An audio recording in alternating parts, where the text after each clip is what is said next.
What's up, y'all? Welcome back to Ball Out. Today we're going to be talking about the different positions in basketball. Whether you're new to the sport or someone trying to boost their basketball IQ, understanding the different roles of each position is important. If you're a new basketball fan, comment down below your favorite team or favorite player. And to the people who play or played basketball, comment down below what position you played. Here's the thing, in basketball, every single position has a specific job. Each position has its own responsibilities, skills, and areas that need to be covered in order for the team to win.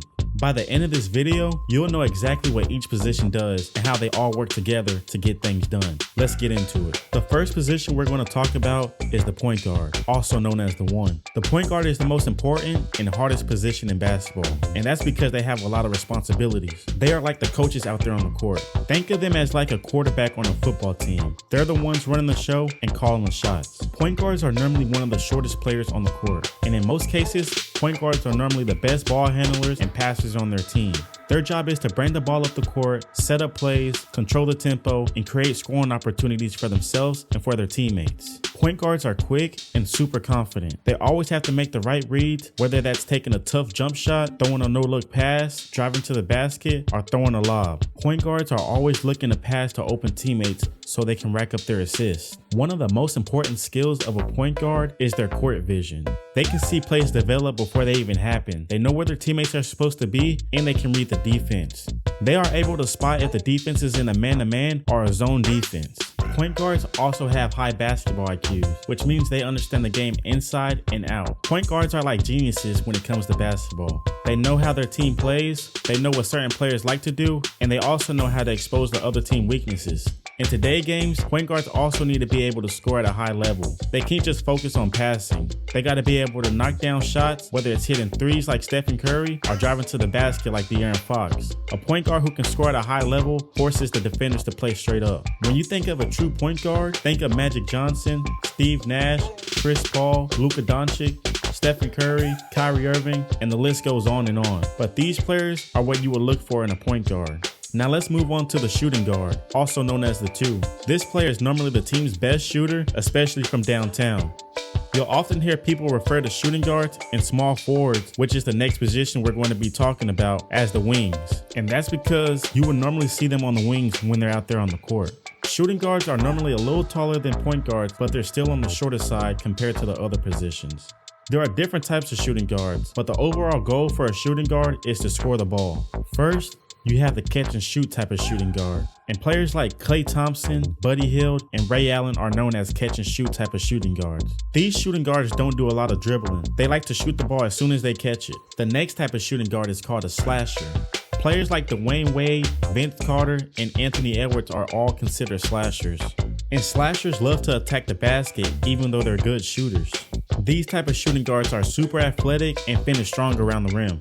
The next type of shooting guard is called the 3-and-D. Players like Danny Green, Avery Bradley, and OG Anunoby are considered 3-and-D type of players. These type of shooting guards are solid shooters, but they make their money on the defensive end, locking up the opponent's best perimeter players. The last type of shooting guard is what I call the all-around shooting guard. These shooting guards are rare and can do it all. Players like Michael Jordan and Kobe Bryant are known for doing it all. They can shoot, defend, create plays for themselves and for their teammates, which is a huge reason why both of these players are legends. But like I said earlier, a shooting guard's main job is to score the ball, whether that's knocking down three-pointers, hitting mid-range jump shots, or driving to the basket. They also help the point guard bring the ball up the court and run plays like the pick and roll, since they are known for having decent handles. On defense, shooting guards are normally guarding the other team's best perimeter player, and that's because they have good defensive skills. They make it hard for the opposing team to score points against them. When you think of elite shooting guards, think of Michael Jordan, Kobe Bryant, and Dwayne Wade. These players left a mark in the basketball world forever.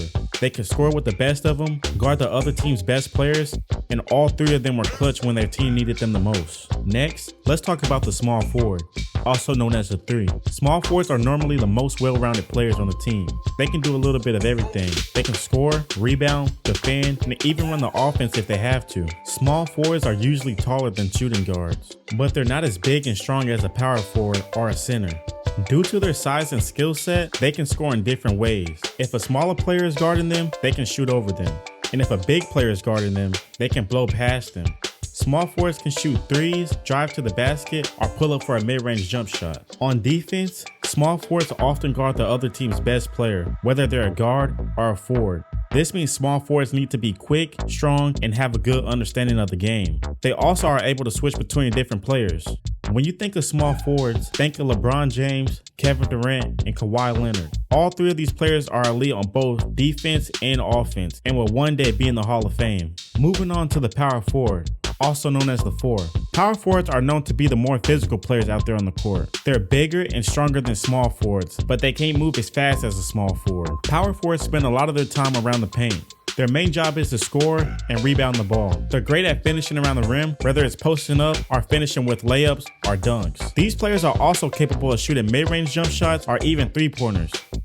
But you won't really see power forwards jacking up a ton of threes. But don't get it twisted. There are some power forwards who can knock down three-pointers pretty good, like Kevin Love. On defense, power forwards are responsible for protecting the paint, grabbing rebounds, and blocking shots. Some power forwards can switch and guard shorter players if needed. Power forwards are strong and handle a lot of contact. When you think of power forwards, think of Tim Duncan, Dirk Nowitzki, and Anthony Davis when he isn't hurt. Finally, let's talk about the center, also known as the five. The center is normally the tallest and strongest player on the court, and you will always find them around the basket on both offense and defense. Centers are known for doing the dirty work. On offense, the center job is to score near the basket because they own the paint. They use their height and strength to back down players to score easy buckets. You will also see them doing hook shots, powerful dunks, and putbacks. While most centers focus on scoring inside, a lot of them can also hit mid-range jump shots, and a small percentage of them can hit three-pointers every once in a while. But it wasn't always like this though. Back then, centers never even thought about shooting three-pointers. On defense, the center main goal is to protect the basket, block shots, and limit second chance opportunities. They try their hardest to make it tough for the opposing team to score in the paint. They also grab majority of the rebounds on the court. And when they do grab the rebounds, they quickly pass it to the guards since they don't have the best handles. But without them, it would be a long day for the other players. When you think of centers, think of guys like Shaquille O'Neal, Nikola Jokic, and Joel Embiid. These players are known for dominating the paint on both offense and defense. Overall, point guards are the leaders on the court, shooting guards shoot the ball, small forwards do a little bit of everything, power forwards are a mixture of small forwards and centers are known for owning the paint. Each position plays a huge role in how the game unfolds. Whether you're on the court or just watching, understanding the positions will help you out a lot. Well, that's it for that video. I hope you guys liked it. Please make sure you like, comment, and subscribe, and tell me what y'all want to see more of. I'll catch y'all next time. Peace.